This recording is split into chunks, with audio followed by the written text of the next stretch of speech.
자, 오늘 말씀 요한 1서 2장 26절 말씀부터 볼 차례입니다. 요한 1서 2장 26절부터 29절까지의 말씀을 우리가 같이 읽고 함께 상고하겠습니다. 자, 같이 읽습니다. 너희를 미혹해 하는 자들에 관하여 내가 이것을 너희에게 썼노라. 너희는 주께 받은 바 기름 부음이 너희 안에 거하나니 아무도 너희를 가르칠 필요가 없고 오직 그의 기름 부음이 모든 것을 너희에게 가르치며 또 참되고 거짓이 없으니 너희를 가르치신 그대로 주 안에 거하라. 자녀들아, 이제 그 안에 거하라. 이는 주께서 나타나신 바 되면 그의 강림하실 때에 우리로 담대함을 얻어 그 앞에서 부끄럽지 않게 하려 함이라. 너희가 그의 의로우신 줄을 알면 의를 행하는 자마다 그에게서 난 줄을 알리라. 아멘.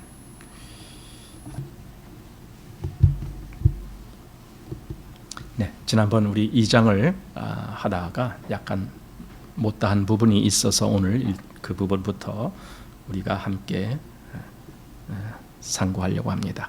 지난번에 마지막에 25절에 그가 우리에게 약속하신 약속이 이것이니 곧 영원한 생명이니라, 이런 말씀을 우리가 마지막으로 보았습니다. 하나님이 우리에게 약속을 해주셨다라고 하는 사실을 우리가 늘 기억해야 돼요. 사실 우리가 하나님께 가까이 나가는 것은 하나님이 약속을 하셨기 때문에 나가는 겁니다. 만약에 우리가 하나님께 나아갔는데도 하나님이 그 산상설교에 있는 것처럼 나는 너희를 도무지 알지 못한다, 만약에 이렇게 말씀하신다면 우리가 어떻게 하게 되겠습니까? 사실 그래요. 내가 하나님과 어떠한 약속이 없다면 내가 하나님께 나갔을 때에 하나님이 그러실 거예요. 너가 여기 어쩐 일로 왔냐? 난 널 도무지 알지도 못하는데 너가 왜 여기 왔느냐? 아마 이러실지도 몰라요. 세상에서도 그렇잖아요. 우리 같은 사람들이야 약속 없이 만나도 상관없지만은 세상 일이 바쁘고 뭔가 높은 지위에 있는 사람들, 이런 사람들은 미리 약속하지 아니하면은 만날 수가 없죠. 그래서 누가 대통령을 만나려고 용산 그 대통령 있는 거기 집무실 있는데 갔다. 그러면은 먼저 그 앞에 경비하는 사람이 먼저 어쩐 일로 오셨습니까? 나 대통령 만나러 왔습니다. 미리 약속이 되어 있습니까? 약속이 없습니다. 그러면 안 됩니다. 설령 경비를 또 지나가면 그 다음에 비서관이나 누가 또 만나면서 대통령을 약속 안 돼 있는데 오늘 대통령님 일정이 바빠서 만나실 수가 없습니다.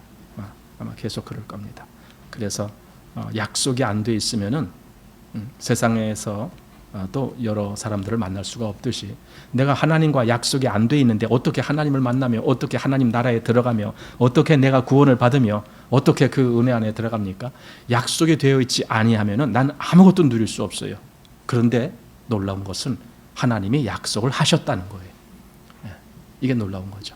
그래서 그가 우리에게 약속하신 약속이 이것이니 곧 영원한 생명이니라. 영생을 약속하셨다. 하여튼 성경에는요, 예수님을 보내신 그 목적 중에 이 영생을 아주 두드러지게 하나님을 말씀하십니다. 독생자를 보내셨으니 이는 저를 믿는 자마다 멸망치 않고 영생을 얻게 하려 하심이니라. 그것도 요한복음에 있는 말씀이고 지금 여기도 요한 1서에 있는 말씀입니다. 사도 요한은 바로 그 얘기를 해주고 싶어 한 거예요. 영생이 약속되어졌다. 저를 믿는 자마다 멸망치 않고 영생을 얻는다는 이 약속이 주어졌다. 그러면은요, 여기서 두 가지밖에 더 이상 다른 길이 없어요. 두 가지가 뭔데? 그 약속을 나는 확실히 믿을 것인가, 아니면 약속을 안 믿을 것인가. 그 둘밖에 없어요. 중간지대라는 게 없어요. 조금 이따 이제 3장으로 넘어가면은 거기도 두 가지가 나와요. 뭐냐면은 하나님의 자녀와 마귀의 자녀, 이 두 가지가 없어요. 중간은 없어요. 그 중간을 회색지대라고 말하는데 회색지대라는 것은 없다. 반은 마귀의 자손이고 반은 하나님의 자손이고 이런 건 없다. 하나님의 자손이든가 아니면 마귀의 자손이든가 이렇게 된다. 이거죠. 그래서 여기 지금 그 약속하신 약속이 이것이니 곧 영원한 생명이다. 이것을 정말 믿는가? 이 말씀을 정말 믿을 수 있는가? 그러면 그에게는 정확하게 영생이 주어지는 거예요. 그런데 이 말씀을 정말 믿지 못한다? 그러면 정확하게 영생이 없어요. 그래서 교회에 많은 사람이 이렇게 오지만은 사실은 교회 내에서도 이렇게 같이 모여 있어도 우리는 압니다. 이 말씀을 못 믿는 사람들이 많다라는 걸. 그 약속을 못 믿어하는 사람들이 많다라는 걸 압니다. 그게 현실입니다. 아니 하나님의 존재조차도 긴가민가 하면서 하는 사람들이 많은데요. 그러니 이런 말씀을 어떤 이렇게 약속한 것을 어떻게 믿어요? 그냥 그랬으면 좋겠습니다. 뭐 이 정도로 얘기. 그랬으면 좋겠습니다. 여러분 그건 믿는 거 아니에요. 정말 그렇게 하셨군요. 이렇게 해야 믿는 거예요. 그냥 그랬으면 좋겠다가 아니라. 자, 그리고 이제 오늘부터 26절입니다. 너희를 미혹해 하는 자들에 관하여 내가 이것을 너희에게 썼노라. 이미 그 앞에서 우리가 적그리스도의 영이 나타났을 때에 어떠하다 이런 걸 이제 같이 냈습니다. 그리고 벌써 지금 그 적그리스도들이 그러니까 많은 적그리스도들이 나타났다라고 하는 것을 성경은 말해주고 있습니다. 여기서 그것을 미혹하는 자들이다라고 말했습니다. 미혹하는 자들. 그럼 이 미혹하는 자들이 뭘 하는 자들이냐면은 한마디로 사도들을 통해서 전하여진 그 복음을 그걸 못 믿게 하는 거예요. 다른 어떤 말을 더 첨부한다든가 또는 뭐 복음을 부정하고 일부를 부정하고 다른 걸 믿게 한다든가 이렇게 하면서 복음을 믿지 못하게 하는. 사도 바울도 그런 부분에 대해서 아주 많이 강조하였잖아요. 뭐 거짓 복음 또는 뭐 무슨 잘못된 그런 것을 전하는 사람들 이런 걸 얘기했는데 여기서도 지금 그렇게 하는 겁니다. 그래서 미혹해 하는 자들 그들이 있다라는 걸 내가 지금 너에게 썼다라는 겁니다. 자, 그리고 27절입니다. 너희는 주께 받은 바 기름 부음이 너희 안에 거하나니 아무도 너희를 가르칠 필요가 없고 오직 그의 기름 부음이 모든 것을 너희에게 가르치며 또 참되고 거짓이 없으니 너희를 가르치신 그대로 주 안에 거하라.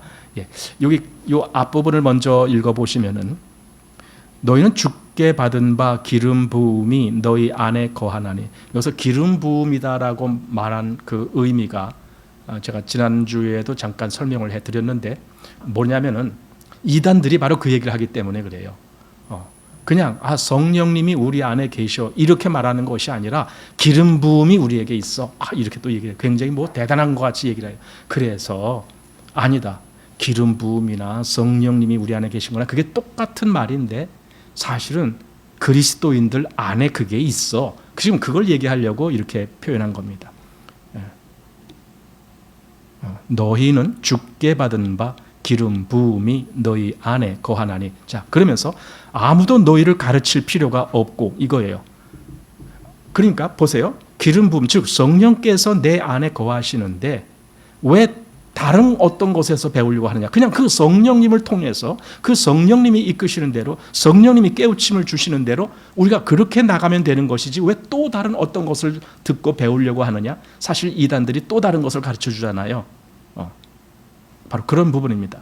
그러니까 그 거짓된 것을 따라가지 말아라 이겁니다. 이 기름 부음이 있다라는 말을 이 앞에서 20절 말씀 보면은 너희는 거룩하신 자에게서 기름 부음을 받고 모든 것을 아느니라. 기름 부음을 통해서 즉 성령님을 통해서 알아요. 우리는 고린도전서 2장에서도 바로 그거 하나님의 깊은 곳이라도 통달하시느니라 이렇게 하나님의 영이 그것을 통달하신다. 근데 그 하나님의 영이 바로 우리에게 오셨고 우리를 알려주시고 이렇게 하신다. 하나님의 그 모든 우리를 위하여 예비하신 모든 것을 우리에게 깨우쳐 주신다. 이런 말씀들이 고린도전서 2장에 있거든요. 여기 기름 부음이라고 말하면서 바로 그것을 얘기한 거야. 거기서 하나님이 우리에게 깨우침을 주시고 알게 해 주신다. 성령께서 가르쳐 주신. 요한복음 14장 26절에 보면은 거기 보혜사라는 말. 그가 내가 너에게 한 모든 말을 너에게 생각나게 하고 깨닫게 해주신다라는 의미로 거기 그렇게 말씀했습니다. 그래서 아무도 너희를 가르칠 필요가 없다 이거예요. 아무도. 그러니까 또 다른 선생을 찾아가려고 하지 말아라 이거예요. 사실 이단에 빠지는 사람은 그런 생각 때문에 빠지는 거예요. 내게 뭔가 좀 더 신비롭고 더 신기한 어떤 것을 저 사람들이 말하는구나. 나 저거 들어봐야 되겠다. 이러고 가서 빠지는 거예요. 이단에 빠지는 사람들은. 물론 자기가 알고 있는 것이 너무 부족하기 때문에 어떤 더 깊은 것을 알려고 그렇게 갔다라는 걸 우리는 생각할 수가 있어요. 하지만 그렇더라도 방법이 틀린 거죠. 이단들이 뭔가 좀 현혹할 수 있는 걸 가르쳐 준다고 거길 따라할 것이 아니라 정말 원한다라면 이 하나님 말씀으로 와야 되고, 정말 원한다라면 내 안에 과연 하나님이 성령으로 말미암아 어떻게 인도해 주시는지, 그리고 그 성령님이 역사하시는 교회에서 어떤 가르침들이 있는지, 이런 것을 쫓아가야죠. 왜 다른 가르침을 쫓아가겠습니까?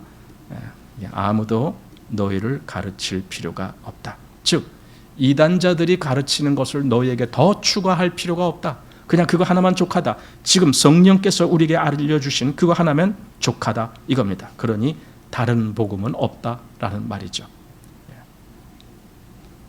아무도 너희를 가르칠 필요가 없고 오직 그의 기름 부음이 모든 것을 너희에게 가르치시며. 그러면 우리는 내게 기름 부음, 즉 내게 계신 성령을 통해서 계속 내가 가르침을 받아야 되겠다라는 마음이 있으면 돼요. 그럼 그러려면 어떡합니까? 그는 진리의 영이라고 말씀했습니다. 진리의 영이기 때문에 내가 성령님의 가르침을 받으려면요, 성경 말씀으로 가야 돼요. 진리의 영이시기 때문에 성경 말씀을 내가 1년에 2장도 못 읽으면서 성령의 가르치심, 성령의 인도하심을 바란다? 이거 아니 봄에 씨앗도 안 뿌리고 가을에 추수하길 바라는 사람하고 똑같은 거예요. 그 말이 안 되는 거예요. 기름 부음이 모든 것을 너희에게 가르치시며 또 참되고 거짓이 없으니, 이걸 다른 말로 하면 다른 것을 가르치는 저 이단들은 거짓이야. 지금 그 얘기를 이렇게 이제 이 속에 포함되게 해서 말씀한 겁니다.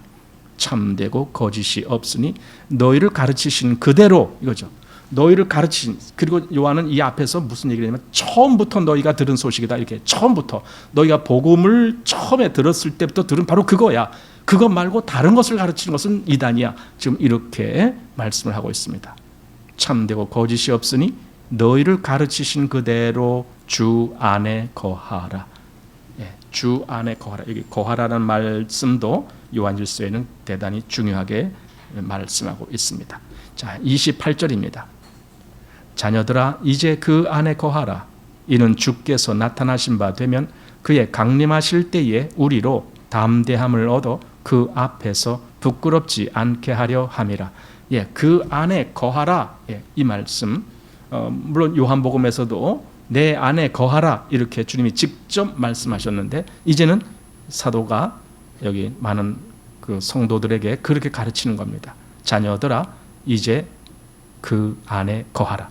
즉 주님 안에서 주님과 계속 교통하고 주님으로 뭔가 교류를 하는 그러한 위치에 계속 있으라.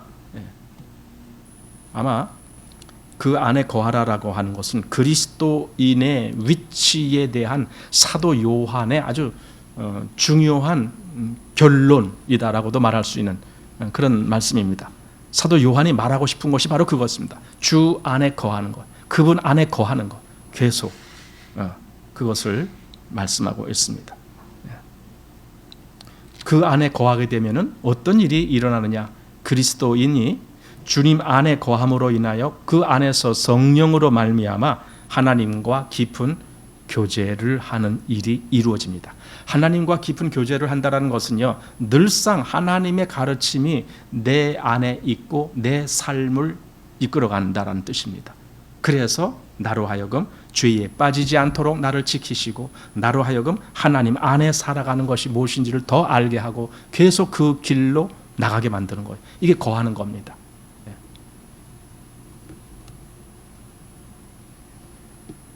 자, 그래서 이제 그 안에 거하라 하고, 이는 주께서 나타나신 바 되면 그의 강림하실 때에 우리로 담대함을 얻어 그 앞에서 부끄럽지 않게 하려 함이라. 네, 바로 이거죠. 정말 주님 안에 거한다라는 것은 그냥 거한다라는 의미가 그냥 가만히 그 안에 있는다 그런 의미가 아니라 바로 거기서 합당한 어떤 것이 벌어지는 거죠. 주님 안에 거하는 사람은 어떤 사람이다라는 것이 있죠. 근데 그 어떠함이 나중에 주님이 강림하실 때에 그 앞에 다 우리가 나가게 되는데 그때에도 부끄럽지 않게 우리를 만들어준다라는 거예요. 그러니까 주님 안에 거한다라는 것은 단순히 어떤 장소 안에 있다가 아니라 거기에 합당한 사람으로 살아간다는 거죠.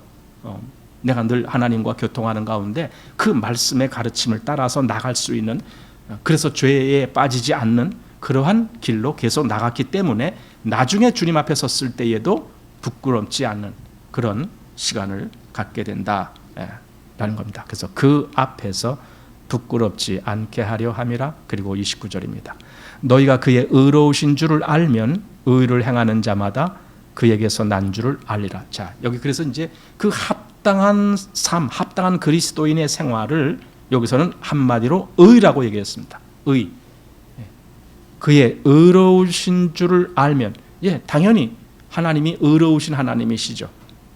또 주님도 의로우신 분이시죠. 그렇다면은 너희가 그의 의로우신 줄을 알면 의를 행하는 자마다 그에게서 난 줄을 알리라. 왜냐하면은 닮았잖아요. 주님이 의를 행하시는 분이다. 그러면은 어떤 사람이 동일하게 그 의를 행하는 사람이다. 그러면 저가 주님으로부터 났구나. 이걸 아는 거죠. 근데 반대로 악을 행하는 사람이다. 그러면 악을 행하는 아버지가 누굽니까? 거짓말하는 자의 그 아버지, 거짓의 아버지는 마귀예요. 그럼 저 사람은 마귀로부터 났구나. 이렇게 아는 거예요.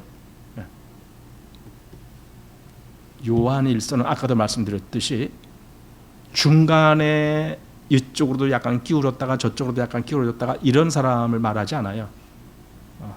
그 안에 거하든가 아니면은 마귀 안에 거하든가 이걸 딱 갈라놓습니다. 딱 갈라놔요. 그러니까 우리도 이런 말씀을 볼 때에 나의 이 위치를 분명히 해야 돼요. 내가 어디에 속한 자인지 그것을 분명히 나타낼 수 있어야 돼요. 이제 그렇게 내가 일부러 하란 말이 아닙니다. 우리 안에 있는 그 기름 부음이, 즉 성령님이 우리를 그렇게 인도하실 때 이것을 정말 하나님의 인도하심인 줄 알고 그렇게 따라가는 거죠. 분명하게. 의를 행한다. 즉 복음에 합당한 생활을 하는 사람. 이것이 그리스도인들의 공통된 특징이죠. 즉 하나님과 교통하는 사람의 공통된 특징, 또 그리스도 안에 거하는 사람의 공통된 특징, 그게 뭔가? 의를 행한다. 그렇죠. 즉 복음에 합당한 삶을 산다. 그러니까 이거는 단지 칭의의 문제하고는 다른 겁니다. 칭의는 우리가 무엇을 행하느냐에 달려있지 않습니다. 그것은 믿음에 의해서 주어지는 일종의 상급입니다. 우리가 의롭다함을 얻었노라 이렇게 말할 때 그건 칭의의 문제입니다. 그런데 여기서는 의를 행한다라는 말이 나오는 겁니다. 이건 다른 겁니다. 그래서 사람들이 그 칭의에 대해서는 말을 많이 하면서도 의를 행한다라는 것에 대해서는 별로 마음을 생각하지 아니하는 사람들이 있어요. 왜냐하면은 칭의는 내가 할 게 아무것도 없거든요. 너무 쉽거든요. 편하거든요. 내 마음대로 할 수 있거든요. 그래서 칭의까지는 내가 받아들이는데 우리가 의를 행하는 자다라는 여기까지는 안 가려고 그래요. 그런데 성경은 분명히 말씀했습니다. 그의 의로우신 줄을 알면 의를 행하는 자마다 그에게서 난 줄을 알리라. 그러니까 의를 행하는 자라야 그에게서 난 줄을 알겠다. 지금 그 말씀입니다. 자, 그리고 이제 3장으로 곧장 읽지 않고 그냥 곧장 들어가겠습니다. 3장은 말하자면 구원받은 사람의 특징이 뭔가 이제 그 얘기가 나와요. 물론 그 반대되는 구원받지 못한 사람은 그럼 어떤가 이것도 나오지만은 뭐 그것 우리가 관심은 그쪽보다는 구원받은 사람은 어떤 사람일까 여기에 관심이 있는 겁니다. 그래서 그쪽 한마디로 그는 의를 행하는 사람이고 또 그는 사랑을 행하는 사람이다. 그것이 여기서 핵심적으로 나오는 겁니다. 구원받은 그리스도인은 의를 행하고 사랑을 행하는 사람이다. 의라는 것은요 1차적으로 하나님을 향한 자세를 얘기하는 것이고 사랑이라고 하는 것은 물론 하나님을 향한 사랑도 있지만 여기서는 더 구체적으로 형제 자매를 향한 사랑 그것을 말씀해 주고 있습니다. 이것을 행하는 것이 진짜 그리스도인이다라는 겁니다. 즉 하나님의 자녀와 마귀의 자녀들에 대한 구별된 특징, 의를 행하고 사랑을 행하는 바로 그것입니다. 자, 1절 보겠습니다. 보라, 아버지께서 어떠한 사랑을 우리에게 주사 하나님의 자녀라 일컬음을 얻게 하셨는고 우리가 그러하도다. 그러므로 세상이 우리를 알지 못함은 그를 알지 못함이니라. 예. 우선 보세요. 아버지께서 어떠한 사랑을 우리에게 주사 하나님의 자녀라 일컬음을 얻게 하셨는고, 이 말씀, 이걸 잘 보세요. 물론 앞에서 하나님이 우리를 어떻게 사랑하셨는지 그것도 중요하게 우리가 보게 됩니다. 그런데 그 뒤에도 중요한 거예요. 우리로 하나님의 자녀라 일컬음을 얻게 하셨다라는 거예요. 그리스도인이 놓치지 말아야 될 아주 중요한 것이 있다라면 이 두 가지입니다. 하나님이 나를 어떻게 사랑하셨는가, 이게 첫 번째. 두 번째는 내가 하나님의 자녀다라는 사실. 이건 소속의 문제잖아요. 내가 하나님의 자녀라는 것은 난 하나님께 속한 자야, 이 문제거든요. 이걸 그리스도인이 모르고 있다라면 참 그리스도인으로서의 그 삶이 힘들어져요. 그걸 어떻게 모를 수가 있어? 물론 처음에는 잘 모를 수가 있지만은 금방 얼마 지나지 않아서 금방 그것을 알게 되죠. 어린아이가 처음에 태어나면은 뭐 자기 엄마 아빠가 누군지, 남의 엄마 아빠가 누군지 잘 모르니까 낯도 안 가리고 그냥 막 누나 다 좋아하고 이렇게 되지만은 이제 조금 나이가 조금 이제 뭐 1살 뭐 이렇게만 돼도 자기 엄마 아빠를 구별하잖아요. 그럼 낯선 사람이 오면은 막 그냥 울고 막 그러잖아요. 막 뭐라 그런 거, 그거 보고 낯을 탄다 그러는 거예요, 뭐라. 이 구별한다고요. 그러니까 그리스도인도 처음에 혹시 자기가 잘 모를 수는 있지만, 그러나 얼마 지나지 않아서 금방 나는 하나님의 자녀구나, 이걸 알게 돼요. 그걸 알기 때문에 거기에 맞춰가게 돼요. 그것을 붙잡게 돼요. 그렇게 살아가게 돼요. 내가 어디에 속하느냐에 따라서 내 삶이 그렇게 결정되져요. 내가 예를 들어 내가 좀 미국 시민권을 갖고 있는 미국 사람이야. 그럼 미국 사람처럼 살아가는 거예요. 미국 사람처럼. 근데 나는 한국 사람이야. 한국의 국적을 갖고 있어. 그럼 한국 사람처럼 살아가요. 한국에서는 예를 들어 남자 같으면은 뭐 만 몇 살? 요즘 몇 살인지 모르겠는데 20살입니까? 20살쯤 되면은 군대 가잖아요. 의무병과잖아요. 우리는 지금 그 징병제라 그러잖아요. 의무적으로 남자는 군대 가야 된다. 근데 미국에는 그런 게 아니에요. 자기가 지원해서 가는 거예요. 가고 싶으면 가는 거예요. 모병제라고 그러죠. 그러니까 미국 시민을 가졌다면, 미국 시민이라면 그렇게 거기에 맞춰서 사는 거예요. 그러나 한국 시민이라면 한국의 법에 맞춰서 사는 거예요. 내가 하나님 나라의 백성이라면 난 하나님의 법에 맞춰서 살아가는 거예요.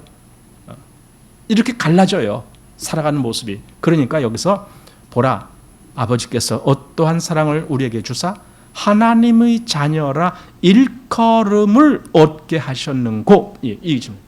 우리가 하나님의 자녀라는 그런 말을 들을 수 있게 됐는 거, 어떻게 그렇게 됐는가, 이거예요. 그러면서 그 다음 한마디 덧붙입니다. 우리가 그러하도다.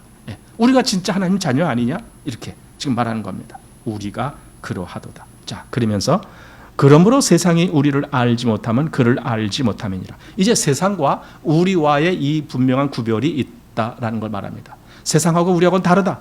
소속이 다르지만 위치가 다른 거고, 이것은 하는 모든 삶 자체도 다른 거고, 세상 사람처럼 우리가 살지 못하는 이유도 바로 그런 것이다. 우리는 하나님의 뜻을 추구하는 자들이다 라는 걸 말해주고 있습니다. 그래서 우리와 세상이 대조가 됐습니다. 자, 그러면서 다시 그 앞부분에 보라, 아버지께서 어떠한 사랑을 우리에게 주사, 이렇게 이제 했는데, 요한은 나중에 요 다음 장에서 그걸 설명해 주고 있습니다. 어떠한 사랑을 주셨느냐? 여기 4장 9절 말씀을 한번 미리 보겠습니다.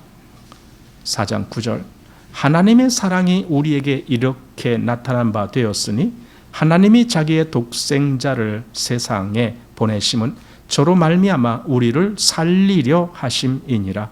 사랑은 여기 있으니 우리가 하나님을 사랑한 것이 아니요 오직 하나님이 우리를 사랑하사 우리 죄를 위하여 화목제로 그 아들을 보내셨음이니라. 이렇게 사랑했다라는 거예요. 그 아들을 화목제물로 보내듯이 우리를 그렇게 사랑하셔서 아들을 보내셨다. 즉 우리를 살리기 위해서 그 아들을 그렇게 죽음에 넘겨주었다. 이렇게 말하는 요한이 여기 아까 앞에서 아버지께서 어떠한 사랑을 우리에게 주사 했는데 그 어떠한 사랑이 뭔가? 이건 실제적인 사랑이죠. 능력 있는 사랑이죠. 실제적인 사랑이라는 것은 말로만 그친 것이 아니라 실제로 그 아들을 죽음에 내어줬다. 그리고 능력 있는 사랑이라는 것은 그로 인해서 우리를 살리셨다.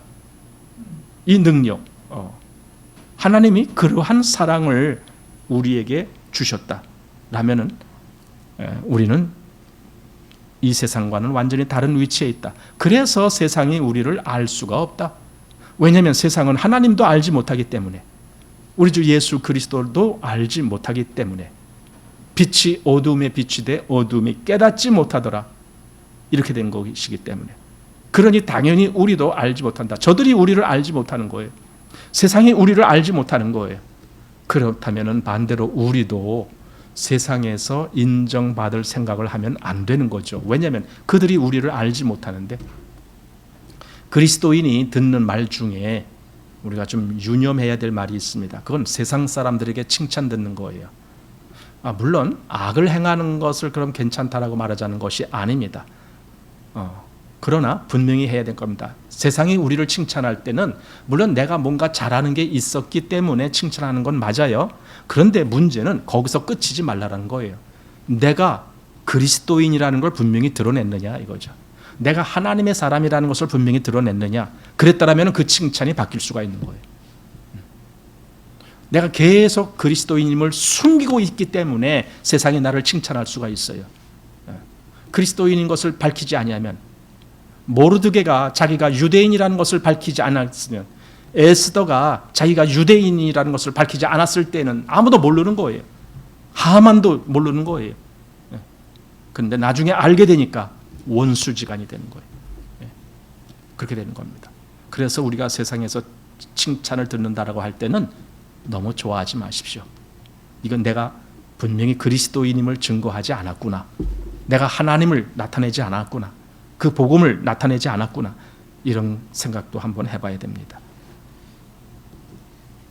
자, 2절 말씀.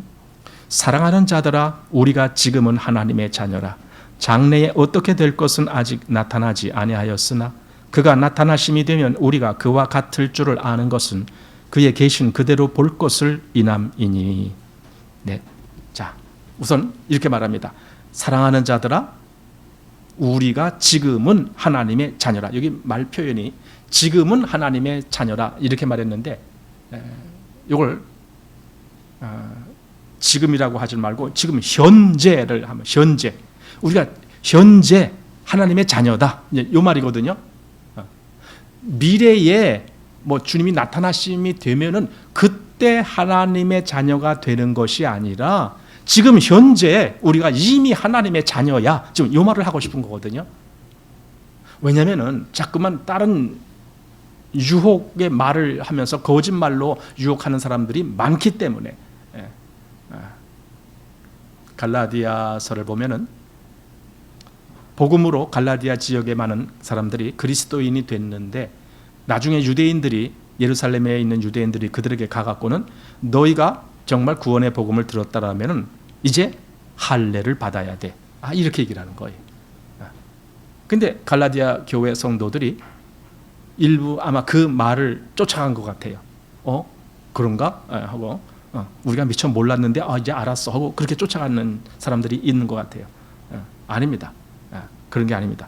이미 여기서도 이미 우리가 하나님의 자녀야. 지금 하나님의 자녀야. 지금 저 이단자들이 와서 어떤 유혹의 말을 가지고 우리를 이렇게 유혹하는데 거기에 넘어가면 안 돼. 왜? 이미 하나님의 자녀인데 우리가. 뭐 이렇게 해야 자녀가 됩니다. 저렇게 해야 자녀가 됩니다. 그렇게 말한다는 것을 들을 필요가 없다. 우리가 지금 하나님의 자녀다. 그런데 이제 그 다음 말씀 보면은 장래에 어떻게 될 것은 아직 나타나지 아니하였으나, 바로 요거 때문에 그렇습니다. 즉 장래에 어떻게 된다는 것은 주님이 다시 오실 그때에 우리가 다 변화하리라 이 말씀이 있거든요. 근데 지금은 변화된 게 없잖아요. 별로. 우리 계속 뭐 세상에 살기 때문에 세상에 이렇게 많은 영향을 받고, 예를 들어 몸도 아픔을 느끼고 병도 나고 뭐 여러 가지 일도 힘들고 막 이런 것들이 많잖아요. 그러니까 지금은 마치 우리가 그리스도인이 아닌가 이런 생각을 할 수도 있는 그런 환경들이 많이 조성되어 있다고요. 그러나 아니다. 이미 우리는 지금 하나님의 자녀다. 그리고 장래에 어떻게 될 것, 그거는 아직 나타나지 않았어. 그러니까 그것이 보이지 않고 그렇게 되지 않았다라고 해서 실망하지 마라 이겁니다. 아직 나타나지 않았기 때문에 얼마든지 지금은 그렇게 되지 않아도 상관없다 이겁니다. 그래서 중요한 것은 내가 하나님의 자녀라면은 분명히 장래에 주님이 나타나심이 될 때에 우리도 주님과 같이 변화해 이겁니다. 그때 우리는 완전히 뭔가 새롭게 되는 그런 일이 있다라는 걸 말해주는 겁니다. 지금은 아니지만, 그래서 우리가 주님과 같이 그렇게 변화된다 그 말씀입니다. 우리 고린도전서 15장을 좀 보고 지나가겠습니다. 고린도전서 15장 51절 말씀 보시기 바랍니다. 보라, 내가 너희에게 비밀을 말하노니 우리가 다 잠잘 것이 아니요 마지막 나팔의 순식간에 호련히 다 변화하리니 나팔 소리가 나매 죽은 자들이 썩지 아니할 것으로 다시 살고 우리도 변화하리라. 이렇게 변화가 일어나요. 그때는 완전히 다른 완전한 어떤 몸으로 변화되는 그 역사가 일어난다. 근데 지금은 아직 그런 일이 일어나지 않았다. 그러니까 그렇다고 해서 지금 혹시 우리가 하나님의 자녀가 아닌 건 아닌가 이런 식으로 의심하지 말아라 이거예요. 아직 때가 안 된 것뿐이다. 그러나 그때가 되면은 우리가 다 그렇게 될 것이다 라는 걸 여기서 말씀해 주고 싶었습니다. 또 고린도전서 15장뿐만 아니라 빌립보서에서도 우리가 보고 싶은 말씀이 있는데 빌립보서를 한번 보시기 바랍니다. 자, 빌립보서 3장 말씀.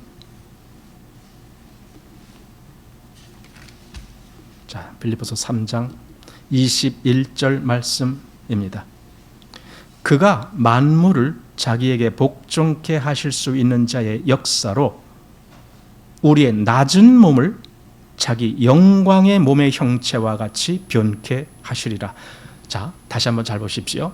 그가 만물을 자기에게 복종케 하실 수 있는 자의 역사. 이 말 표현이 좀 어렵지만요. 한마디로 주님은요, 능력이 있는데 어떤 능력이냐? 만물을 주님의 의도대로 변화시킬 수 있는 능력이에요. 이것이 주님에게 있어요. 그러니까 우리의 이 낮은 몸, 우리의 이 천한 몸 이런 것도 주님이 변화시킬 수 있다 이거예요. 그게 여기서 말한 대로 만물을 자기에게 복종케 하실 수 있다. 복종한다. 주님의 의도대로 거기에 따르게 만든다. 즉 주님이 그래 이제 나를 믿는 너희들은 이제 완전한 육체를 입어라. 이렇게 하신다면 그렇게 되는 거예요. 이게 주님께 복종되는 거잖아요. 그렇게 하시겠다 이거예요. 그래서 주님의 뜻이라면 우리가 다 얼마든지 그렇게 되는 거예요. 변한다라는 말씀입니다. 우리가 그와 같을 줄 알게 된다라는 겁니다.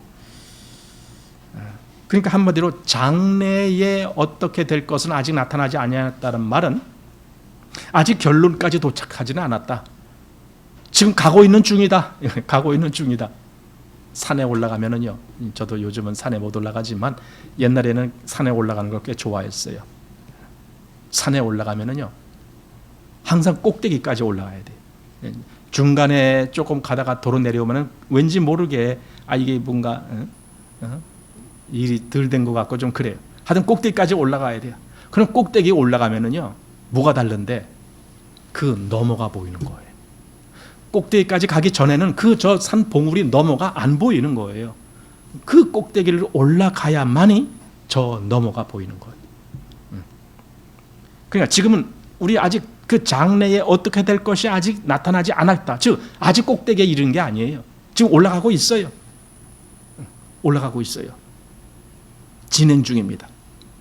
어쩌면은 앞으로 남은 시간이 얼마 안 남았을지도 몰라요. 그걸 기대하고 또 주님이 그렇게 하실 것을 믿고 그리고 올라가는 거예요.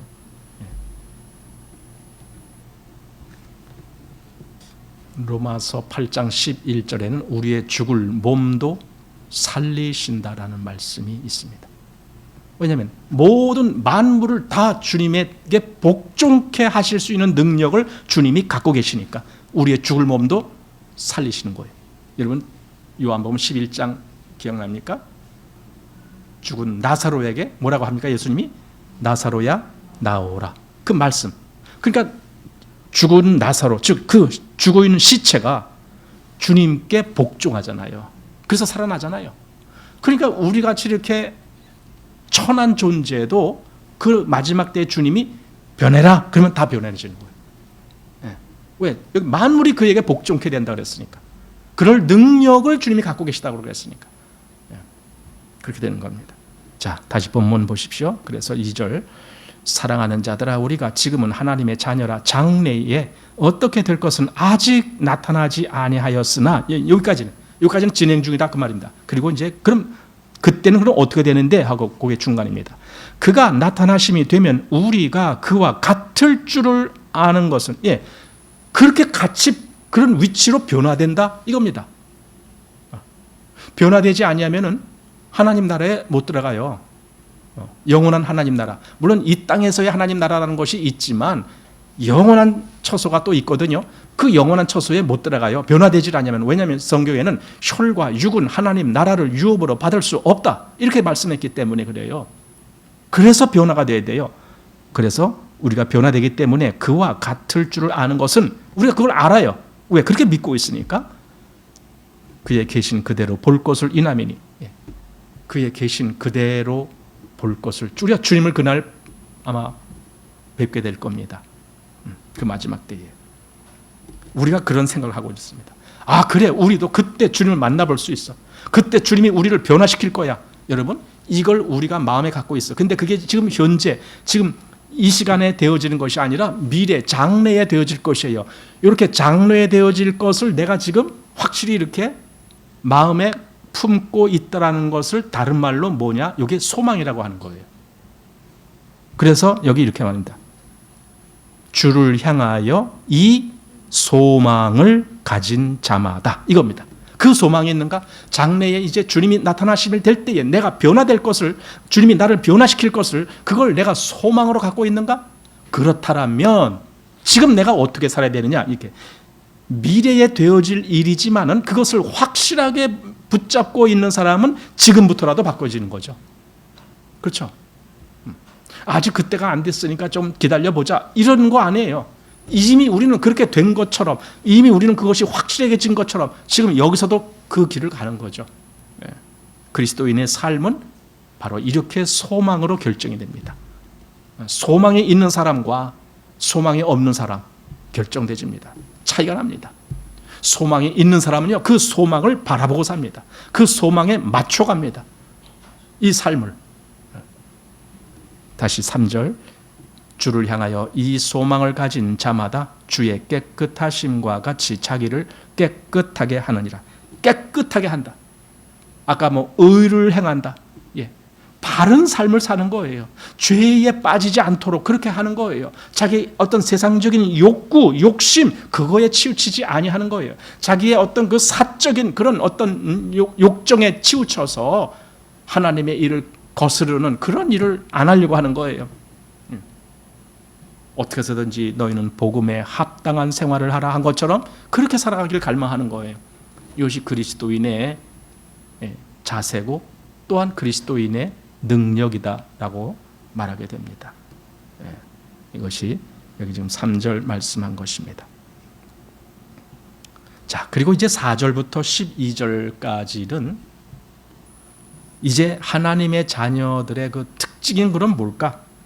마귀의 자녀들과 이렇게 대조를 해가면서 하나님의 자녀는 이런 거야. 물론 마귀의 자녀들은 또 저런 거야 라고 그걸 그렇게 비교를 해주면서 마귀의 자녀를 지금 말하고자 하는 것이 아니라 하나님의 자녀를 말하고 싶은 거예요. 근데 거기에 비교되는 것이 마귀의 자녀다. 이렇게 되는 겁니다. 자, 4절 말씀 보시기 바랍니다. 죄를 짓는 자마다 불법을 행하나니 죄는 불법이라. 예.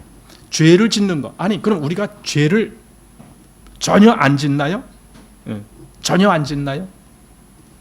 이 4절 말씀을 보면서 어떤 사람들은 이런 말씀은 우리에게 해당되지 않는다, 이렇게 아마 하고 싶어 할 겁니다. 여러분, 죄가 우리에게 있다라는 것과 죄를 행한다라는 것은 좀 다릅니다. 여기서 행한다라는 개념은 의도적으로 행한다라는 개념입니다. 우리가 이미 1장에서 만약에 죄 없다 하면 스스로 속이는 자가 된다, 그만큼 우리에게 죄가 있다라는 걸 우리는 알아야 된다, 이렇게 말씀했잖아요. 그러나 죄를 행하는 것하고는 다른 거예요. 죄가 있다라는 것하고 행한다라는 것하고는. 그런데 여기 지금 죄를 짓는 자마다, 즉 행한다 그 말입니다. 죄를 짓는 자마다 불법을 행하나니 죄는 불법이라. 이걸 안다라면 우리는 정말 죄를 짓지 말아야 되겠다라는 마음을 갖게 됩니다. 설령 이 말씀이 아니라도 아까 우리가 그 장래에 어떻게 될 것에 대한 그 소망을 갖고 있다라면 지금 내가 어떻게 살아야 될 것에 대해서 우리는 분명하게 여기 뭐 자기를 깨끗하게 하느니라, 이거 그대로 될 겁니다. 예를 들어 한번 이런 비유를 한번 해볼게요. 옛날에는요, 그 결혼하는 문제가 되게 그런 것이 있다 그래요. 어떤 드라마 같은 데 보면은 그런 것이 있어요. 어떤 그 양가 아버지들이 서로 이렇게 잘 아는 친구 사이예요. 무슨 대감, 뭐 이쪽에 이대감, 이쪽에 김대감, 둘이서 잘 아는 사이예요. 근데 이쪽에 이대감 집에서 아들을 낳고 이쪽 김대감 집에서 딸을 낳았어요.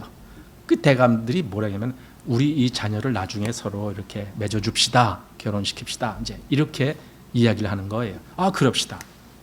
그리고 자녀들에게는 그걸 어렸을 때부터 가르쳐 주는 거야. 너는 저 이대감 집에 뭐 이도령하고 너는 장차 혼인하기로 그렇게 약조가 돼 있어. 또 이 집에서 너는 저기 김대감 집에 그 뭐 딸 누구랑 이렇게 혼인하기로 그렇게 돼 있어. 아버지들끼리 이렇게 약속했어. 그러면 이제 둘이서 이제 그 젊은이들이 자라면서 그걸 계속 마음에 품는 거예요. 나는 이미 결혼이 약조가 돼 있구나. 옛날에는 그런 경우가 많았는가 봐요. 요즘처럼 뭐 자기들이 알아서 만나서 결혼하고 그런 것이 아니라 옛날에는 그렇게 어른들이 맺어주기는 그런 결혼이 많은가 봐요. 그러면 자녀들은 그걸 이제 받아들이는 거예요. 자, 그러면 보세요. 여기 지금 이도령이 이제 자라면서 저기 뭐 김대감 집에 딸하고 이렇게 약혼이 되어 있는데 자라다 보니까 주변에 자기 마음을 빼앗을 만한 여자들이 많이 생긴 거예요. 그럼 어떻게 해야 돼요?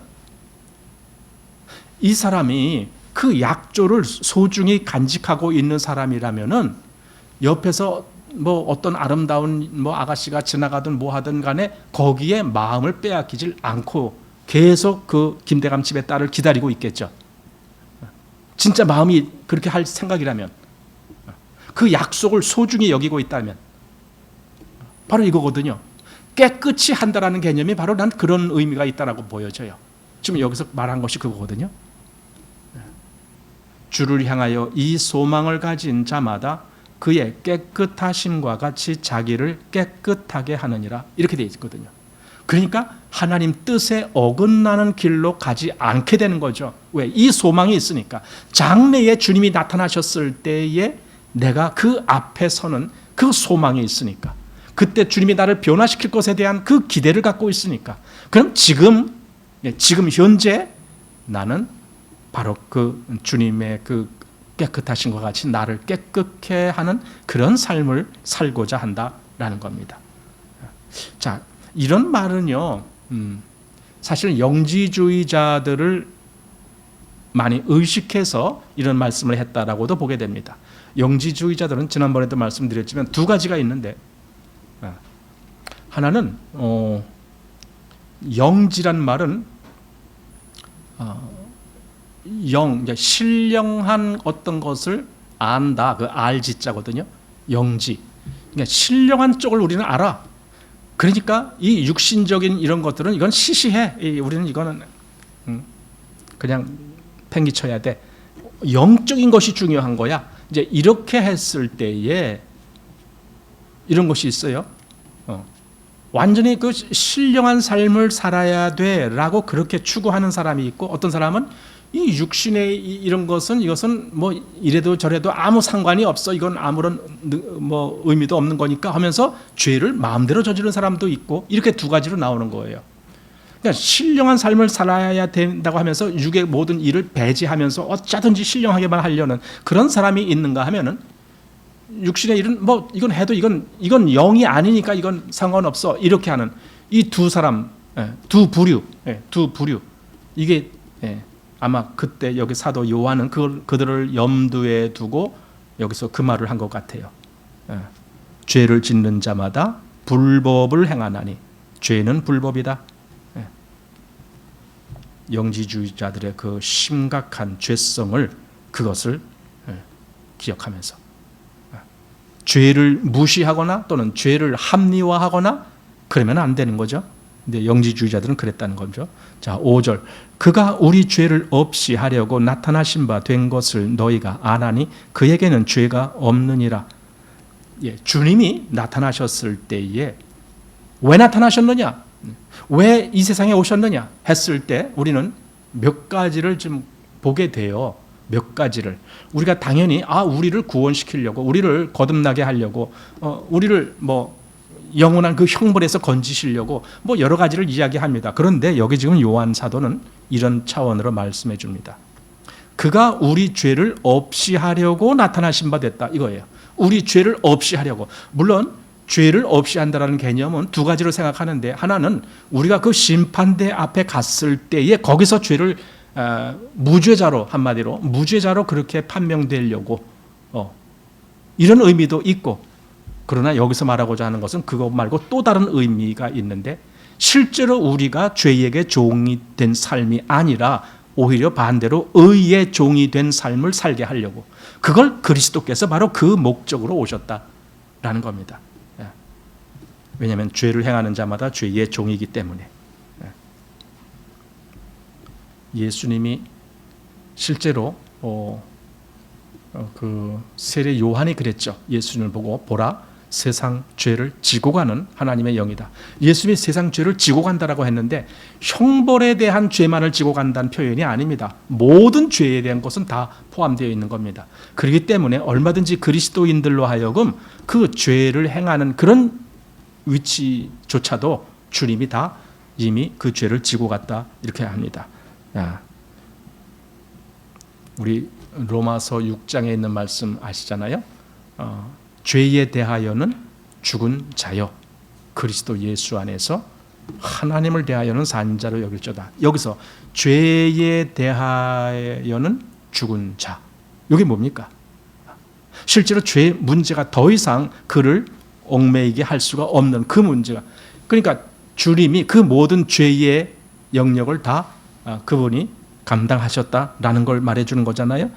근데 그게 실제적으로 그가 우리 죄를 없이 하려고 나타나신 바 된 것을 너희가 아나니, 이렇게 말하는 겁니다. 그가 나타나시고 그가 죽으신 그 모든 과정은 너희 죄를 없이 하려고 그렇게 하신 거야. 지금 이 말씀을 사도가 하고 있습니다.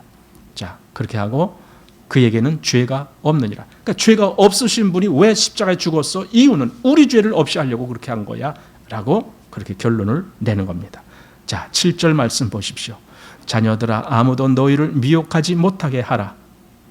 의를 행하는 자는 그의 의로우심과 같이 의롭고 죄를 짓는 자는 마귀에게 속하나니. 자, 여기까지만. 자녀들아, 아무도 너희를 미혹하지 못하게 하라. 그러니까 지금 여기 사도가 말하고자 하는 이 뜻, 이 의도와 어긋나는 다른 얘기를 하는 것은 다 미혹하는 거예요. 예를 들어 지금 좀 아까 당장 말한 주님이 나타나신 것은 우리 죄를 없이 하려고 나타나셨다. 그런데 어떤 사람이 그거 아니에요, 우리 죄를 없이 하지 못했어요. 만약에 누가 그렇게 얘기한다면 그게 엉터리고 그게 미혹하는 자예요. 성경이 말하는 것을 바로 안다라면은 성경이 말하는 것이 아닌 것도 바르게 알게 돼요. 저건 잘못된 거구나, 틀린 거구나, 이걸 알게 돼요. 다시 7절. 자녀들아 아무도 너희를 미혹하지 못하게 하라. 즉 미혹당하지 말라 그 뜻이에요. 이게 잘못된 그런 이단 같은 자들에게 미혹당하지 말라 이겁니다. 미혹당하지 말라. 예, 미혹하지 못하게 하라. 그러면서 의를 행하는 자 이거예요. 성경은 우리로 하여금 그리스도 예수 안에 속한 자는 의를 행하는 자라고 되어 있지. 그런데 어떤 사람은 우리가 어떻게 의를 행합니까? 우리는 못해요. 아닙니다.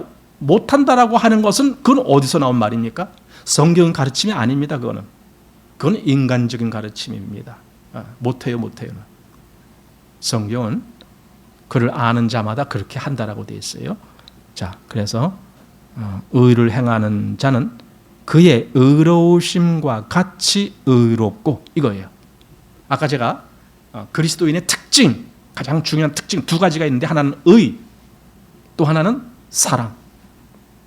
여기서 의를 행하는 자마다 그의 의로우심과 같이 의롭고, 의는 칭의의 문제뿐만이 아니라 행함의 문제에서도 중요한 겁니다. 그래서 산상설교가 있는 거예요. 산상설교는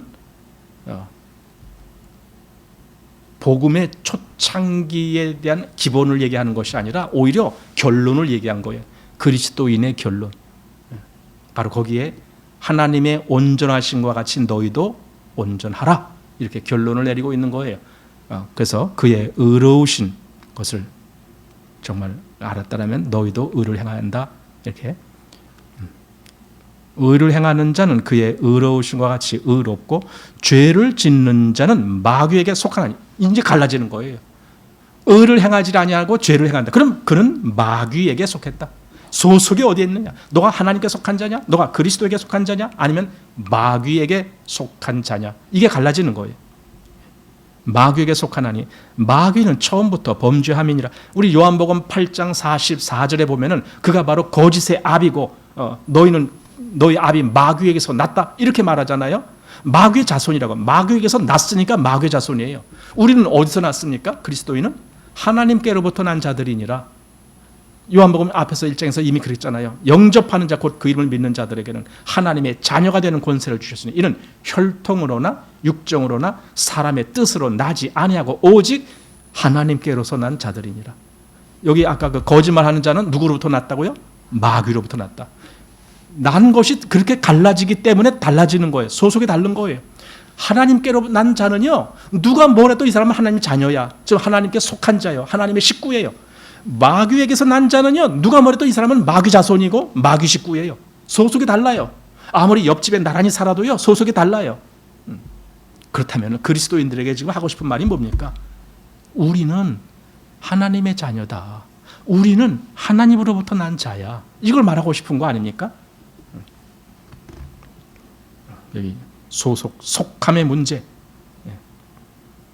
여기 요 앞에 요한복음 2장, 요한일서 2장 19절 말씀 보면은 거기 적그리스도가 나갔다라는 얘기를 하는데 보십시오. 19절에 저희가 우리에게서 나갔으나 우리에게 속하지 아니하였나니 만일 우리에게 속하였다면 우리와 함께 거하였으려니와 저희가 나간 것은 다 우리에게 속하지 아니함을 나타내려 함이니라. 적그리스도가 교회에 같이 있었을지 모르지만 그들이 나갔다고요. 나갔어요. 그런데 그 나간 것은 우리에게 속하지 아니했기 때문에 나간 거다. 사도 요한은 그렇게 말하고 있습니다.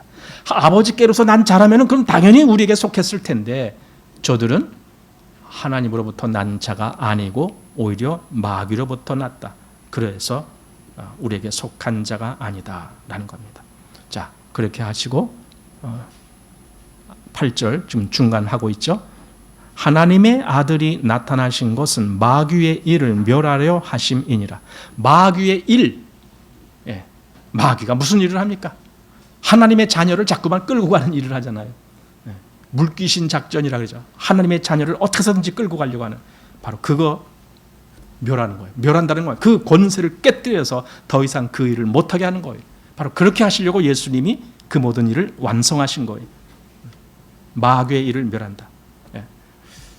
히브리서 2장 14절 자녀들은 혈육에 함께 속하였음에 그도 또한 한 모양으로 혈육에 함께 속하심은 사망으로 말미암아 사망의 세력을 잡은 자 곧 마귀를 없이 하시며 또 죽기를 무서워함으로 일생에 매여 종노릇하는 모든 자들을 놓아주려 하심이니. 이거죠. 놓아준다는 거예요. 놓아주려 하심이니.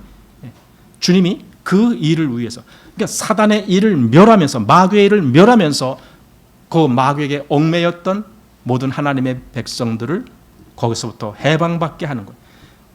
사단의 권세에서 해방받을 뿐더러 또한 죄의 권세로부터 해방받는 거예요. 구출되는 거죠. 하나님을 거역하는 일, 거기서 건짐을 받는 거죠. 그게 하나님의 아들이 나타나신 이유죠. 하나님의 아들이 나타나신 것은 마귀의 일을 멸하려 하심이니라. 예. 이것이 실제적인 거예요. 마귀의 일을 멸하면은 실제로 마귀의 능력이 우리에게서 정말 더 이상 힘을 못 쓰는 거죠. 더 이상 힘을 못 써요. 그렇다면 우리는 능히 이긴 자로서 사는 거죠. 왜 마귀에게 종이 됩니까? 이 이긴 사실을 모르기 때문에 그래요. 이기는 걸 알았다면요 종이 아니죠. 얼마든지 마귀보다 내가 승리자라는 것을 선포하면서 살게 되는 거죠. 자, 오늘 여기까지만 봐야 되겠습니다. 8절 말씀까지 보고 하겠습니다.